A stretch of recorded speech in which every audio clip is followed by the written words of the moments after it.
Hello. Welcome to our Yoga for the Creative Soul book club gathering today as we follow through chapter 6 on the karma path to connecting with our creative, enlightened, true selves. Today, we're springboarding from the private group on acknowledging the interface of culture and different cultures, being raised in certain cultures and then learning from other cultures and the complexities of those interfaces, even the land upon which we're privileged to reside, work, create, convene. For many or most of us are lands that we acquired or our ancestors did through treaty, theft, and occupation. I'm on the lands right now of the Six Nations, the Grand River, and you can see which lands you're occupying at native-lands.ca. It's a global map, lots of information there and lots of tools and guidance as well at native-lands.ca. Yoga itself, a tradition from India that began about 5,000 years ago as an oral tradition to support us in connecting with ultimate reality and the truth of ourselves. So as we're uniting yoga practices with expressive arts and creativity, in this group, this is one of our self-care and mental health tools, supporting our trauma recovery and finding ways of expressing and moving beyond depression, anxiety, and other real life aspects that might not serve us. So the theme today is perfectionism, another real life aspect that may not serve us. And we're here as we're moving through chapter 6 on karma yoga. We've talked about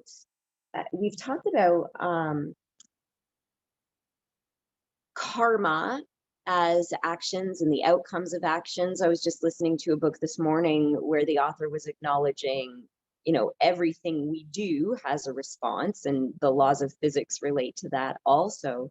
But how tricky it can be to actually see karmas at play sometimes, because the end results don't come immediately sometimes. Sometimes they're cumulative and they come as one big message. And sometimes they're subtle outcomes that we're not able to relate to the experience or don't even notice have happened. We've also talked about dharma, which is purpose, sacred purpose, our duty, the soul's raison d'etre. Why are we here? And now we're moving our way through a fourfold approach to karma yoga, which is accepting the task at hand, or the emotions or the situation at play, acceptance, concentration, being present in the moment, being mindful, somatically embodied, in tune with our breath and the moving thoughts, as well as our intention, concentration. Today we're talking about excellence, and soon we'll talk about non-attachment as the fourth step. So here in the conversation about excellence, let us first think of, what does excellence mean? How do we know if something's excellent? Well, for ourselves with excellence, we're looking to this idea of what is best at any given time, right? So if I'm going to endeavor towards excellence in a project, in a newsletter, in a psychotherapy session, I'm going to do my best. And the trick about doing our best is that our best is different on different days.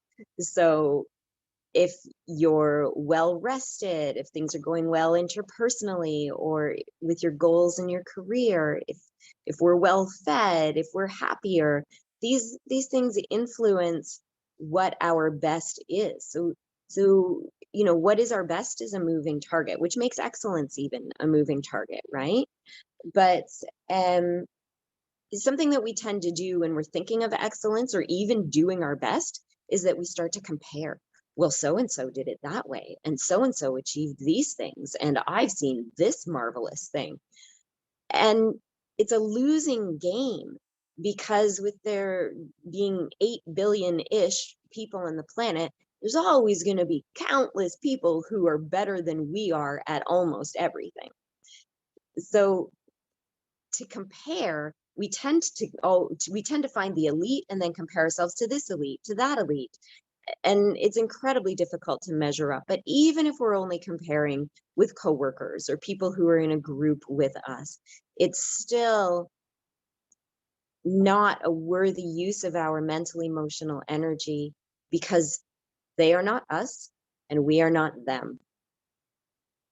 Comparing to ourselves is a little bit of a deeper trick to get out of. Knowing ourselves is useful. Comparing to past or future efforts takes us away from concentration, takes us out of the moment, limits our access to the truth of where we are and who we are. Excellence itself does arise from those first two steps. So I'm here talking about the role of concentration in being able to do our best and being able to come through with excellence, whatever that means on that day. Concentration must be present.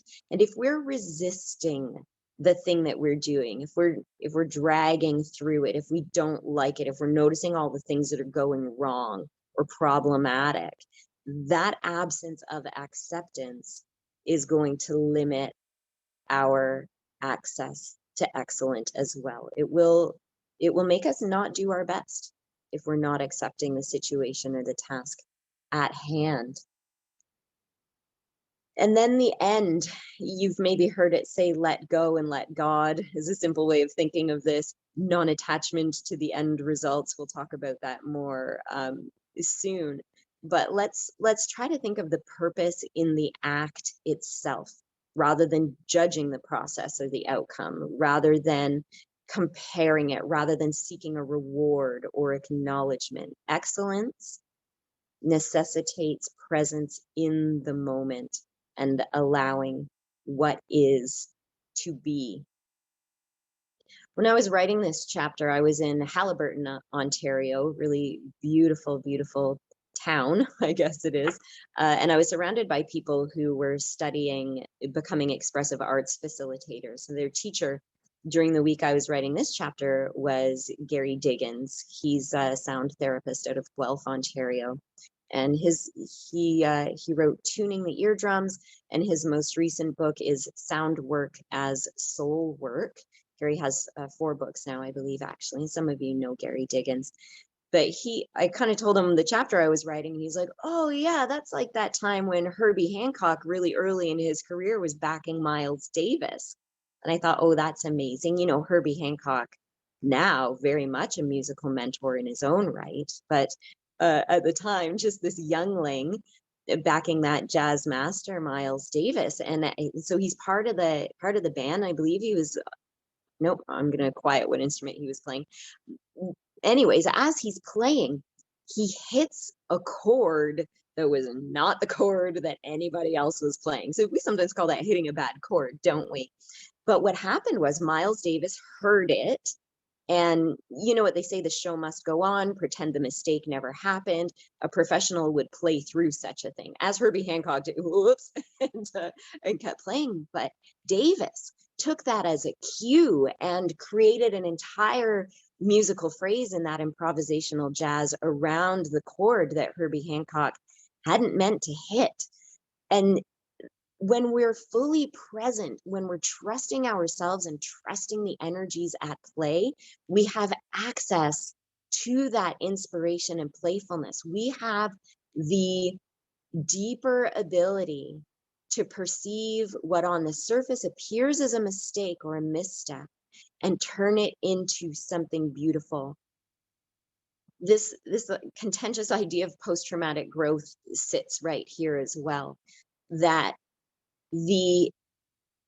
what comes through on the other side has greater beauty, potential, and strength than what would have existed without the misstep in the first place. And Hancock and Davis giving us a great example to hold on to as we see that at play in real life and with our own creative selves. So as we hold those ideas, we're going to do a little meditation today on a passage, and then we're going to do a very brief exercise. This exercise involves either playing an instrument with mittens on, which is, I know that's a trick from my jazz friends at a Mohawk college when they were learning jazz. They had to play the piano with mittens on to get over that idea that there is such a thing as a wrong chord. Hancock and Davis, again, giving us that example.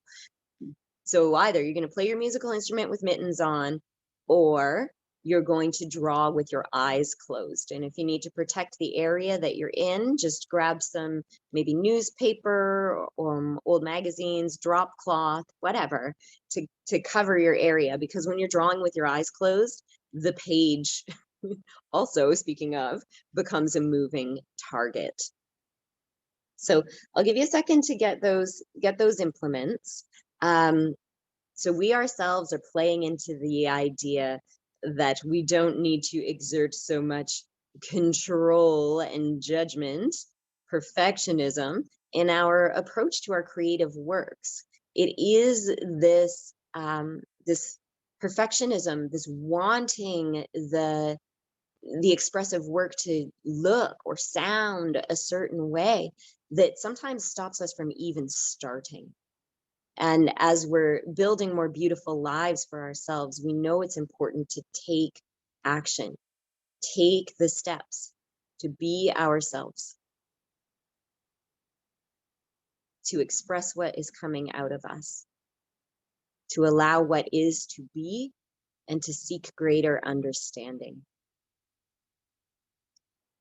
And so now that you have found your drop cloth or your gloves or mittens, let yourself just sit in a comfortable position and give yourself some gentle movements or stretches just to come home to your body, to work out any kinks, to say, I hear you, physical self, I feel you, I see you, you're important. Yeah, moving through, lengthening your knees and elbows, rotating your wrists and ankles, allowing.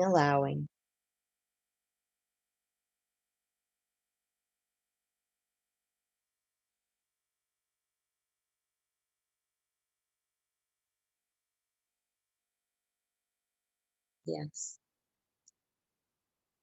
And as you come through movement, often the breath will deepen of its own accord. Let your body settle to stillness, comfort. Allow that breath to continue deepening. Eyes closing down. Whatever you need creatively is within reach. We're starting from center. And as I read this short paragraph to you, allow the words to interface with your thoughts, with your feelings, noticing but not needing to do anything differently, not needing to change anything. As we step into a sense of self-trust, trusting the creative soul, trusting the authentic self, trusting the powers that are at play. Trust yourself. Get out of the way. Work with what comes up.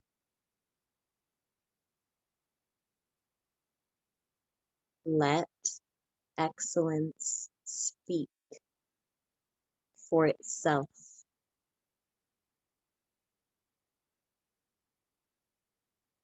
Everything you create is a step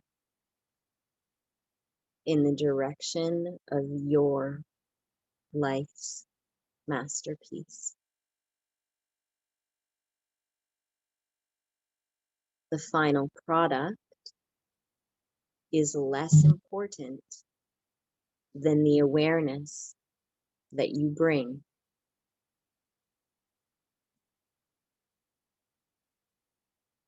What comes out is a piece of yourself.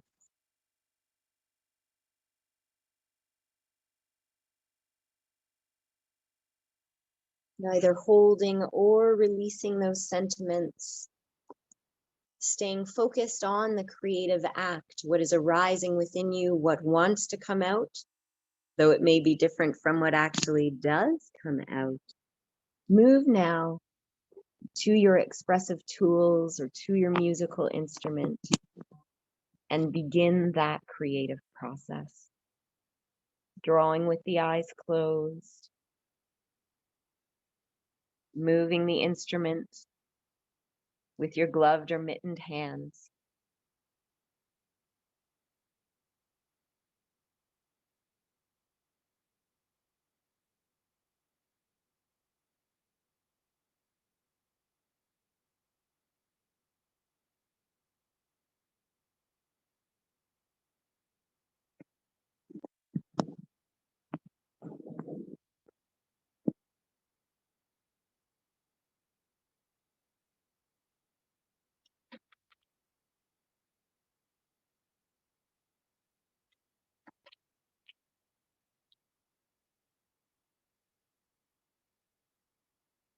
Noticing what comes up for you as you attempt to draw what you can't see. Are you taking peeks? Are you seeking strategies to somehow trace or track what's actually on the page? Are you sneaking glances? And with the instruments, as the notes that ring through the room may not be the notes that you are hearing in your mind, what happens? And reminding ourselves that today we're not fine-tuning the end product. We're engaging in a process of trusting, of letting go of judgment, of letting what is simply be.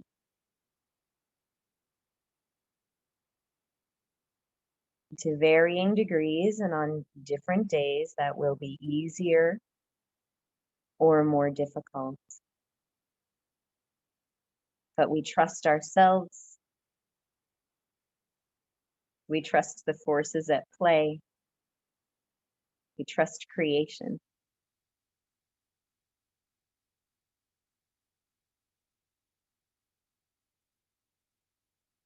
Continually checking in with your breath, checking in with your body, reaffirming your self-trust, your faith in the process.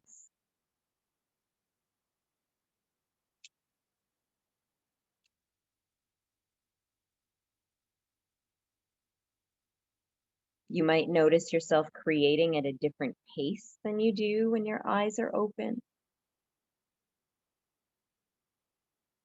Once you get used to this demand of not having full access to your dexterity or your vision, there may be a settling that happens.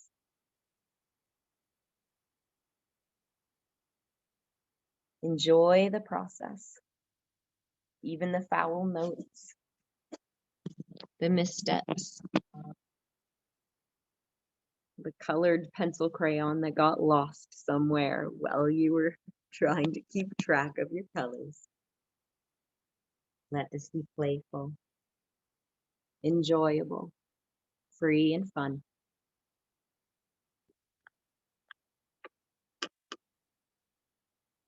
And as you round it out, know that this is something you can come back to again and again. It's a great way to warm up. If you're in a profession where you're expected to create on demand, this can be a great way to get into it. Lovely way to free ourselves. Lovely way to face the naysayers within us. As you come to settle, keep the eyes closed for most of you. Keep the eyes closed or close the eyes down if they're not already. And receive this passage again on the other side of the creative journey. Trust yourself.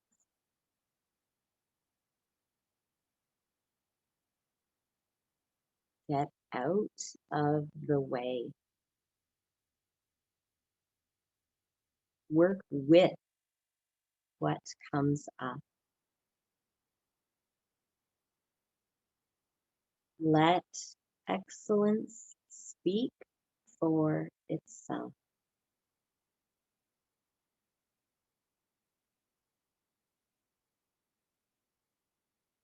Everything you create is a step in the direction of your life's masterpiece.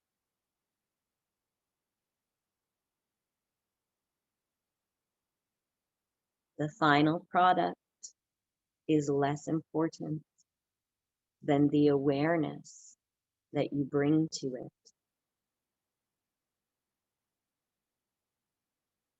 What comes out of you is a piece of yourself.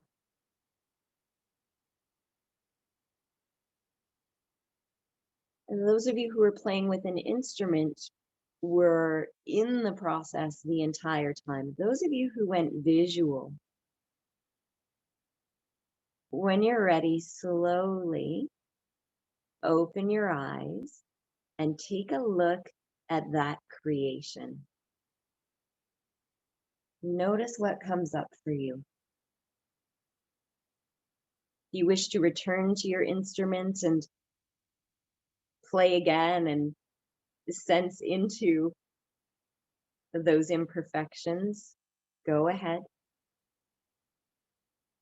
But we're curious now. What are you learning about your ability to be excellent? Remember, we're defining excellence as accepting, being present, mindful, concentrating on the task at hand, doing our best. What are you learning about your ability to be excellent?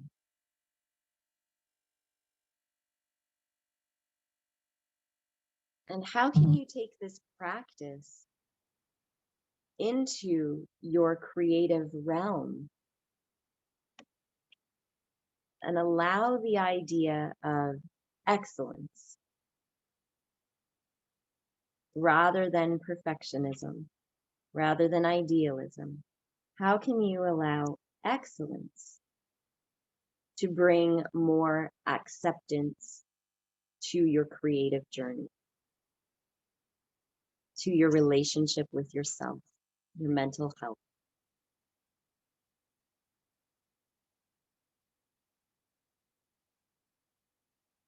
What we ask of ourselves is that we do our best, even though our best is different on different days. Me, I was attempting to draw a heart within a heart, which wound up being yellow, not pink. Whoops. Draw a heart within a heart and then give it wings and surround it with other little hearts. And that is not what happened. And that's kind of fun. I just think it's funny. How could we create what we meant to if our eyes are closed? And similarly, how can we be excellent or perfect on any given day? It's inhuman. So as you carry forth through your week, through your life, through your journey, I encourage you to revisit this practice that spans 92 to 90. It spans 90 to 92. these practices we've been doing today. The passage that I read or paraphrased is at the bottom of page 91, and I'll leave you with a little joke. What it actually says is the final product is far less important than the grounded awareness you bring to your process. What you come out with is a piece of yourself, and we ain't always pretty. So remember that even when we're doing our very best, boy, oh boy, can we ever misstep.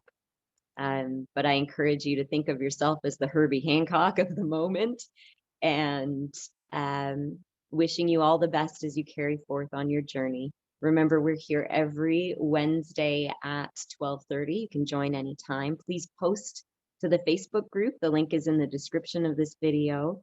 The community cares about you. We want to know how expressive arts and yoga are supporting you with your mental health and living the life of your dreams, being the self you know you are. And for any one-on-one consultation, or if you have follow-up questions, just reach out to me through social media, or there's a link to reach out to me on my website, erinbyron.com. Thank you so much, everybody, for being here today.